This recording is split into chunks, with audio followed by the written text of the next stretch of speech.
नमस्कार दोस्तों, आज की कक्षा में हम जानेंगे कि अयोगवाह वर्ण कौन से होते हैं और इनका कैसे प्रयोग किया जाता है।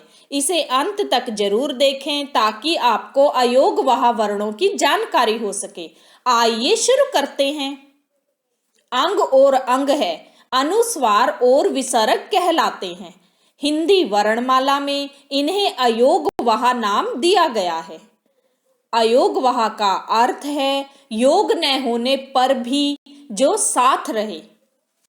हिंदी में अनुस्वार और विसर्ग को अयोगवाह वर्ण कहते हैं क्योंकि यह न तो स्वर के अंतर्गत आते हैं और न ही व्यंजन के अंतर्गत आते हैं, किंतु यह स्वरों के सहारे चलते हैं अथवा स्वर के अंत में अवश्य लगते हैं।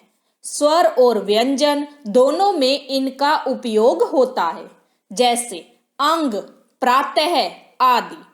अंग को अनुस्वार कहा जाता है, अंगह को विसर्ग कहा जाता है। अनुस्वार अनुस्वार पूर्ण अनुनासिक ध्वनि है। इस ध्वनि के उच्चारण में मुंह बंद कर नाक से पूरी सांस ली जाती है। इसकी ध्वनि नाक से निकलती है। यह स्वर के बाद प्रयोग होता है, जैसे अंगूर, पंख, ठंड, गंगा, पंखा, अंगद, कंगन आदि। अंग को अनुस्वार कहा जाता है। विसर्ग अनुस्वार की तरह विसर्ग भी स्वर के बाद आता है। इसका उच्चारण ह की तरह होता है। संस्कृत भाषा में इसका अधिक प्रयोग होता है।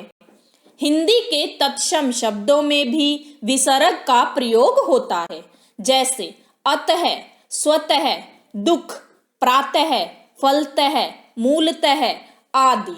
अंगह को विसर्ग कहा जाता है। संस्कृत भाषा में विसर्ग का अधिक प्रयोग किया जाता है। आचार्य किशोरी दास वाजपेयी का कथन है कि ये स्वर नहीं है और व्यंजनों की तरह ये स्वरों के पूर्व नहीं पश्चात आते हैं, इसीलिए व्यंजन नहीं है।